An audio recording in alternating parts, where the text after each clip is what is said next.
Alrighty everybody, what's going on? I hope you're all doing okay today. Welcome to another video in our WoW Classic Gold Farming Dungeon series. Been a while, hasn't it?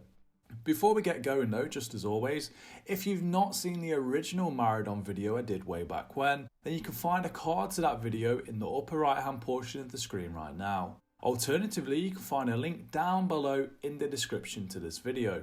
And also, it would be amazing if you could show some support by giving this video a cheeky thumbs up to help with the algorithm. So anyways, as the title suggests, we're back in Maraudon. And yes, we're completely solo for this one, unlike the other version where it was a duo farm. So what have I found that I didn't know back during the original video? Well, glad you asked. And we'll get back to that a little later on in the video. For now, I would like to give you guys some information about this farm. Firstly, it's important to note that it wasn't me who figured this one out. It's actually from somebody who contacted me on Reddit, who's going to be codenamed Etheria for today's video as they wish to keep it private. Secondly, it's just as important to realise this isn't an easy farm at all, and you'll see again why later on in the video. It's more about precision and perfect timing really. Initially I was worried about doing this video too, and again more on this later. Some more things to note is that if you get it down right and don't mess up, it's actually not a bad gold farm at all, to be honest. I've done 2 tests on this and both times it's worked out to be around 30 to 60 gold per hour depending on your luck. Herbalism and mining would also help to increase the total amount with the likes of ghost mushrooms and mithril being found in here, which, for saying you're solo in this one, it's pretty decent indeed, especially for us paladins since I'm pretty sure this is exclusively for us only. It will take you approximately 2 minutes to run from the start of the instance to the specific location that we need to get to. From there you're basically going to stay here until you either die or get bored and have had enough. Typically for me that was after about 20 minutes, which is why I didn't make a huge amount of gold. Remember, as I always say, consistency is key. So who's this good for?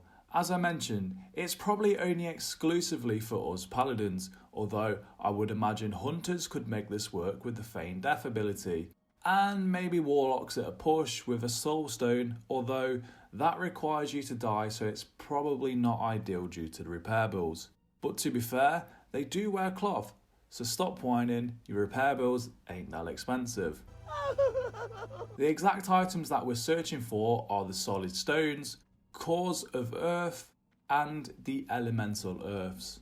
And as you can assume, this may only get more and more lucrative as time goes on, since we all know that nature resistance items are going to be in high demand come phase 5. Fortunately for us, to create the greater nature resistance potion, you will need 1 elemental earth. So this farm may be even higher than the original boasted hourly rate in the title as we creep closer and closer to the time of AQ. Also, the core of earth is used to make things such as Lil Smokey, which is a unique blacksmithing pet, and the ultra safe transporter to Gadgetzan, as well as the enchant cloak greater resistance, which again could be handy for AQ, but only time will tell on that front. As stated, this farm is in Maraudon. Specifically, we're after the big boy Landslide. Moving into the how-to now, and let's start from the beginning, shall we? Firstly, you want to enter the waterfall entrance, which will require the Scepter of Celebras. Yeah, I probably butchered that name as well, but hey, whatever, right? This will portal you right to the location that we need to begin the run. From there, you'd want to follow the path I take in the video. After around 2 minutes, you'd eventually be at the location. Once we're here, this is where it begins to get tricky. I still can't manage to solo him even with the improved gear. But that's no issue, as in this farm we aren't here to kill him exclusively. We're actually here to take advantage of the ads that he spawns. So, as soon as you engage in combat, place yourself so your back is against the wall and just auto attack with Seal of Light on. Then, wait him out until he stuns you and spawns 4 little ads. Perfect. This is what we're here for. We're here to take advantage of the fact that these mobs drop the items that we're looking for. As soon as they're spawned, begin to attack the ads instead and move slightly closer to the crystals to the right of you. You should be able to kill 2 packs of them before needing to bubble. Be sure to use Holy Potion as soon as your HP is around 75%. This should bring you back to full, and from there, then you'll need to use it as soon as it is ready every single time. It's important to do this to keep you alive long enough to kill the ads. As soon as the second pack is out, keep holding off until you're around 10% in HP. Then begin to jump up the crystal like I do. This is the hard part. As soon as he slings you around or has knocked you into those crystals, you instantly will be teleported, which is what makes it difficult. The way I do it is to bubble right before you jump and then try and hop as high as you can, like I do in the video. Make sure you're targeting yourself also, as you don't want to attack him when the bubble is over, otherwise he won't reset. And this is why I say it's exclusively for paladins only, since we can use a bubble. And again, this is why it is difficult, because if you mess up, even by a split second, you'll be teleported and then you'll likely die.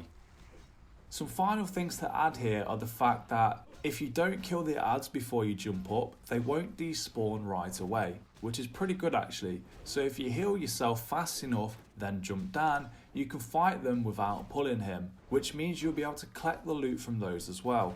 So usually you'll be able to get around 2 or 3 packs of ads every time you need to reset and bubble. Also note that, as I say, a ghost mushroom can spawn right near him, so take advantage of this if you have herbalism. Another thing to note is that you do have 2 bubbles as a paladin, so you can do this twice every 5 minutes or so, and by the time you've done both bubbles, you'll not be waiting around too long until you can use the next one, which is great because the downtime isn't too long. I switched out to Uther's Strength and the Essence of the Fire Lord for this one too. This was purely to get those ads down as fast as possible. Also, I used rank 1 Consecration until the second pack of ads spawn. Then I will try to blow them away with max rank Consecration before needing to bubble and to jump to safety.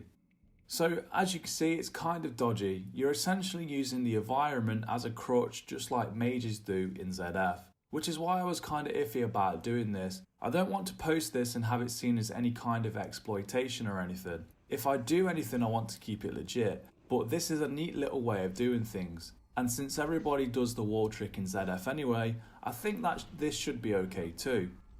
Finally, looking at our gold for today's 20-minute farm, and we can see that our starting gold is 427, which will remain the same throughout the entire time as we won't be looting any money. We also made 1 gold 50 silver from the lifeless stones at vendor value, 90 silver from the smooth stone chips, 20 silver from the shiny polished stones, 2 gold and 60 silver in total therefore from the entire vendor trash, which isn't half bad for 20 minutes. For the auction house items, we made 7 gold for the solid stones, 32 silver for the deep rock salt, 55 silver for the core of earth, and 4 gold and 12 silver for the elemental earth. So that's 11 gold and 99 silver, or 12 gold rounded in total from 20 minutes. Which, multiplying that by 3, will give us a total of 33 gold for the hour based on this amount. Although realistically it's more like 30 to 60 gold per hour, depending on your luck with the elemental earth drops. As I say, I did do another run of this the night before recording, and I actually got 3 elemental earths and not 1 in just 20 minutes, which will drastically increase the final value since they're worth about 4 gold each on my server.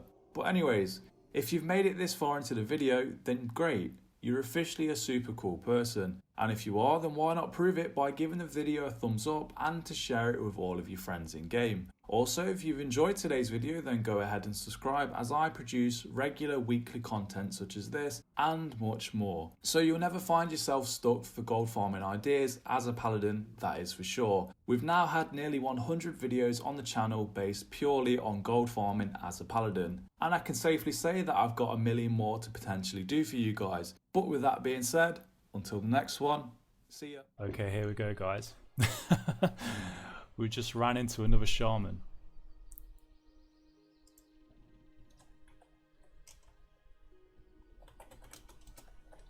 Here we go. Charge!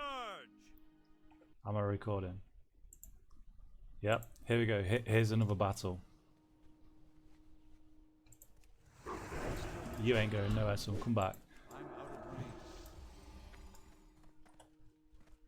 Oh, well, that's a shame. I I could have got the score back even from that other shaman. It's no worries, guys. Then again, I suppose that does make us even, since he cowardly ran away.